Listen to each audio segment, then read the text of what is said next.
যে খবরের দিকে শুরুতে নজর রাখতে হচ্ছে, দূরপাল্লার ট্রেনে তৎকাল টিকিটের গোলক ধাঁধা।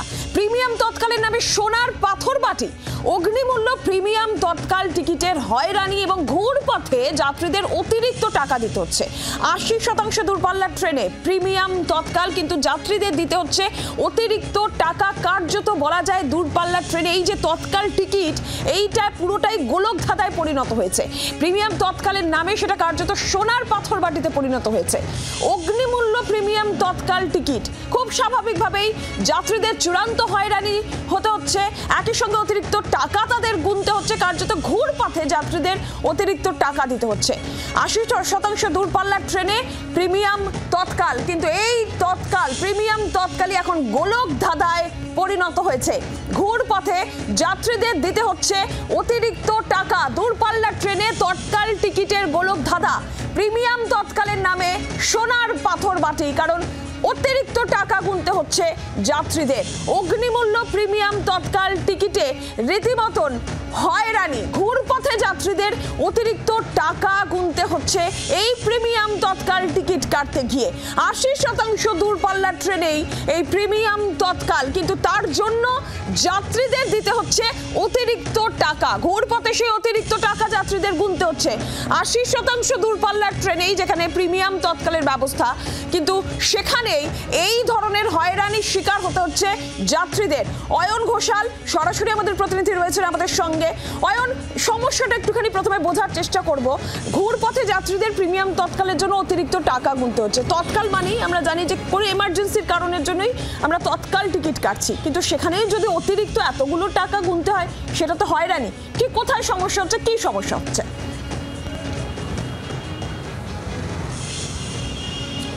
দেশ ক্রমশ ডিজিটাল হওয়ার পথে এগোচ্ছে, ফলে এই ধরনের যে কম্পিউটারাইজড রিজার্ভেশন সেন্টার ট্রেনের, সেখানে একটা সময় আমরা দেখতাম পুজোর আগে, বড়দিনের আগে, যে কোনো ফেস্টিভ্যালের আগে টিকিট কাটার জন্য মানুষের লাইন একেবারে মূল যে ভবন, সেই ভবন থেকে বেরিয়ে রাস্তায় চলে আসতো।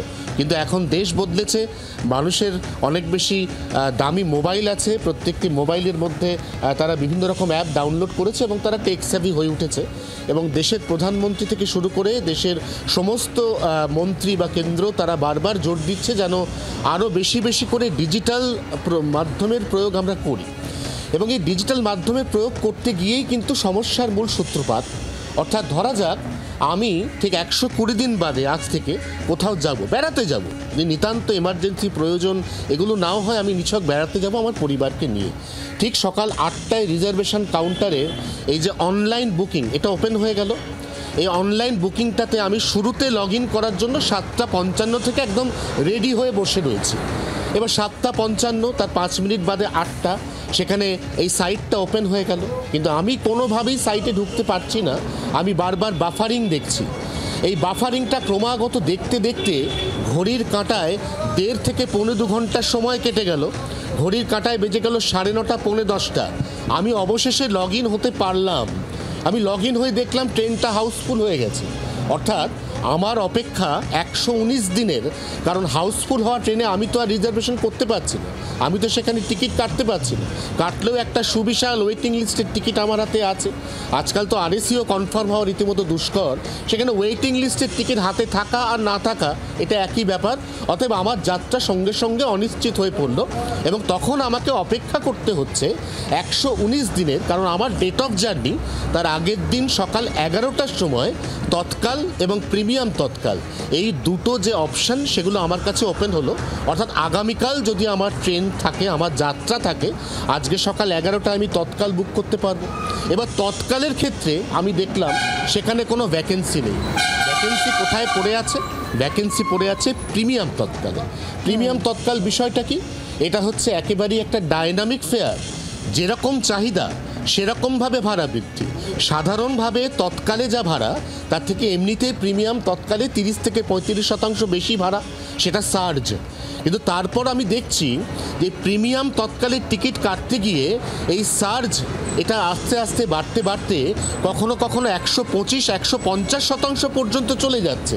এবং এই জায়গায় দাঁড়িয়ে আমার টিকিটের আসল যা দাম, তার থেকে কখনো ৮,০০০, কখনো ৯,০০০, কখনো ১০,০০০ টাকা বেশি দিয়ে আমি ওই একটি টিকিট কাটছি। ভারতীয় রেল তো একটা ওয়েলফেয়ার, মানুষের কল্যাণের জন্য বিশ্বের চতুর্থ বৃহত্তম রেল। আমরা যদি একবার শুনে নিই যে এজেন্টদের ঠিক কি বক্তব্য এই গোটা প্রক্রিয়া নিয়ে, এজেন্টদের কি বক্তব্য? আইএসসিটিসি তো কমার্শিয়াল। রেলওয়ের যে আমাদের একটা নোবেল আমরা জানতাম যে আমাদের যাত্রী বহনকারী ভারতবর্ষের বিভিন্ন কোণার লোককে এক এক জায়গায় পৌঁছে দেওয়া, এখন আর ওটা কিছু নিয়ে দাদা, এখন পুরো জিনিসটাই কমার্শিয়াল হয়ে গেছে। স্পেশাল ট্রেন দেবে, সেই স্পেশাল ট্রেনের দাম বেশি নেবে এবং আপনি বাধ্য হবেন কাটতে। আর যে ট্রেনের টিকিট হয়তো 2000 টাকা, সেটা আমি 3000 টাকায় দিতে বাধ্য হচ্ছে, কিছু করার নেই। আপনাকে আবারও বলছি জিনিসটা পুরো কমার্শিয়াল। আবারও আমরা অয়নের কাছে যাই। অয়ন, খুব স্বাভাবিক, ট্রেন এমন একটা মাধ্যম, প্রতিদিন এখানে অসংখ্য মানুষের যাতায়াত এবং অন্যতম একটা গুরুত্বপূর্ণ মাধ্যম। আমরা জানি অল্টারনেটিভ অনেকের কাছেই হয়তো সেটা অ্যাফোর্ড করার সুযোগ থাকে না। এই জায়গা থেকে দাঁড়িয়ে তৎকাল, প্রিমিয়াম তৎকাল অবধি পৌঁছে ভাড়া যদি এতটা বেশি হয়ে যায়, তাহলে সাধারণ মানুষ কি করবে? রেল কি ভাবছে এই নিয়ে?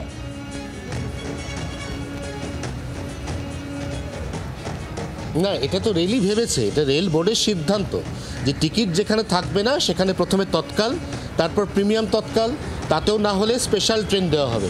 অনেকে ভাবেন স্পেশাল ট্রেন বোধহয় বেসিক্যালি প্যাসেঞ্জার ওয়েলফেয়ারের জন্য দেওয়া হচ্ছে। আসলে স্পেশাল ট্রেন, সেই ট্রেনের ভাড়া ওই একই দিনে 1 ঘন্টা আগে জার্নি করা আমি যে ট্রেনে যাব ভেবেছিলাম সেই ট্রেনের ভাড়ার থেকে প্রায় কোথাও 35 কোথাও 45% বেশি। তার কারণটা কি, সেটার অনেকগুলো ব্যাখ্যা আছে, যুক্তি আছে, কিন্তু সবথেকে গুরুত্বপূর্ণ প্রশ্ন, ভারতের মতো একটি দেশ যেখানে প্রায় 75 থেকে 78% মানুষের দূরপাল্লার কোথাও কোনো গন্তব্যে পাড়ি দেওয়ার ক্ষেত্রে এক এবং অদ্বিতীয় পছন্দ ভারতীয় রেল। অনেকে ফ্লাইট অ্যাফোর্ড করতে পারেন না, অনেকে সড়ক পথে বাসে বা গাড়িতে এই যে লং জার্নি এর ধকল নিতে পারেন না।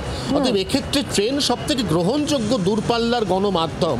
সেই ট্রেন যদি আমাকে সঠিক সময় রিজার্ভেশন করতে না দিয়ে কার্যত শেষ পর্যন্ত তৎকাল বা প্রিমিয়াম তৎকাল টিকিট কাটতে বাধ্য করে, তাহলে সেখানে ওয়েলফেয়ার বা সমাজ কল্যাণ ভারতীয় রেলের এই যে ছবিটা, এই ছবিটা নিঃসন্দেহে কোথাও না কোথাও ধাক্কা খায়। একদমই অয়ন, ধন্যবাদ তোমাকে। আরো আপনাদের শোনাবো যে এজেন্টদের আর কি বক্তব্য উঠে আসছে, শুনুন। আমি যদি একটা ট্রেনের টিকিট কাটি, প্রথম 20টা টিকিট আমি একটা ফেয়ার পেলাম, তারপর থেকে ডাইনামিক ফেয়ারের নাম করে বেরিয়ে গেল। আচ্ছা, সেকেন্ড হচ্ছে প্রিমিয়াম তৎকাল। পুজোর সময় একটা এক্সাম্পল নিই, আপনার টিকিট নেই, প্রিমিয়াম তৎকালে টিকিট আছে, এবং সেই টাইমে মানুষ কিভাবে আপনার একদম ভিক্টিমাইজড হচ্ছে সেটা হচ্ছে, ধরুন আপনি যে টিকিটটা কাটতে গেলেন হয়তো 2500 টাকার টিকিট, সেটা আপনার 6000 টাকা কি 8000 টাকা প্রিমিয়াম তৎকাল। আপনি যে ফ্লাইটে যাবেন তারও উপায় নেই, তার কারণ ফ্লাইট তখন অলরেডি ডাইনামিক্স হয়ে গিয়ে 15,000 চলে গেছে। তো আমাদের আর কিছু করার নেই, তখন আমাদের ওই যে হয় না যুবকাষ্টে বলি দেওয়ার মতন, আমরা বাধ্য হয়ে কী করবো, করার নেই। তো আমাদের এটা লজিক কিচ্ছু বোঝা যায় না এবং ইললজিক্যাল জিনিসটা। ওই যে 8টা থেকে 10:30 পর্যন্ত অহেতুক বাফারিং, এর মধ্যে কোনো একটা জায়গাতে মাল্টিন্যাশনাল কোম্পানিগুলোকে কি বাল্ক টিকিট বিক্রি? হ্যাঁ, অ্যাবসলিউটলি, ওরা সন্দেহ না এটাই হয় অ্যাকচুয়ালি, কিন্তু ওটা পাবলিক ডোমেইনে আপনি বুঝতে পারবেন না। তার কারণ ধরুন আপনি আমি দুজনই সাধারণ যাত্রী, আমাদের সেটাই মেনে নিতে হবে যে যখন দরকার পড়ছে তারা টিকিটগুলো বাল্ক বুকিংয়ে ওরা কিনে রেখে দিচ্ছে, যেটা আপনি বাইরে বলতে পারবেন না। আর এই সমস্ত কিছুর মধ্যে যাদের সব থেকে বেশি হয়রানি হচ্ছে সেই সাধারণ মানুষ, যারা যাত্রীরা, তাদের কি বক্তব্য, শুনো। তৎকালের টাইমে তো কাটা কোনোভাবেই সম্ভব নয়। 10টার সময় টিকিট ওপেন হলো, 10টা 10-15 পর্যন্ত কোনোভাবেই আমি এন্ট্রি করতে পারলাম না। কিছুক্ষণ পরে বাফারিং হতে হতে যখন 10:30টার কাছাকাছি গিয়ে পৌঁছালো, আমি দেখতে থাকলাম প্রাইসটা কনস্ট্যান্ট এসকেলেশন হতে থাকছে, এবং লাস্ট গিয়ে আমার 2500 টাকার টিকিটটা গিয়ে দাঁড়ালো 9200 টাকায়। এতটা এসকেলেশনের কারণটা তখন পরিষ্কারভাবে কোনোভাবেই বুঝতে পারিনি, কিন্তু একটা এমার্জেন্সি সিচুয়েশন ছিল যেখানে মানুষকে যেতে হয়, ট্রাভেল করতে হয়, সেক্ষেত্রে আমরাও করেছি। ফ্লাইটে হয়তো তখন 11-12 হাজার টাকা মতন দেখাচ্ছিল, অলরেডি তখন একটা বার্ডেন হয়ে গেছে, আর তারপরে আরও বার্ডেন করা পসিবল ছিল না। সেই ক্ষেত্রে আমাদের ট্রেন টিকিটটা বুক করাটাই একমাত্র অপশন ছিল।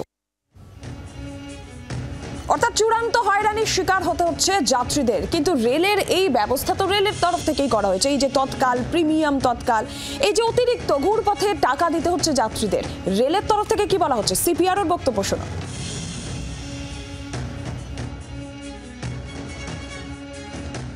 অতিরিক্ত গাড়ি চালাতে গেলে আমাদের ক্রু ডিপ্লয়মেন্ট করতে হয়। এরা হয়তো অন্য কোনো অ্যাসাইনমেন্টে ছিল, ফ্রেট ট্রেন মুভমেন্টে ছিল, যেই ফ্রেট ট্রেন প্রচুর রেভিনিউ আনে। এই স্পেশাল ট্রেন চালাতে গেলে আমাকে পাথ ক্রিয়েট করতে হবে। পাথ ক্রিয়েট করতে গেলে নর্মালি কিছু ট্রেনকে সাপ্রেস করতে হবে। প্যাসেঞ্জার ট্রেন তো আমি আটকাতে পারবো না, প্যাসেঞ্জার ক্যারিং ট্রেন, অতএব ফ্রেট ট্রেন ডিলেইং বা অন্যান্য এগুলো হতে থাকে, যার ফলে আমার আবার রেভিনিউ লস হয়। শেয়ারটা কিছুটা অন্তত আমরা প্যাসেঞ্জারদের কাছ থেকে নিয়ে থাকছি, কিন্তু এটা মনে করার কারণে যে টোটাল বার্ডেনটাই শিফট হচ্ছে, কারণ অধিকাংশ ট্রেনই কিন্তু সাবসিডিতে চলে, যার সুবিধা যাত্রীরা দিতে পারছেন। বাংলার আওয়াজ, বাঙালির আবেগ, জি 24 ঘন্টা।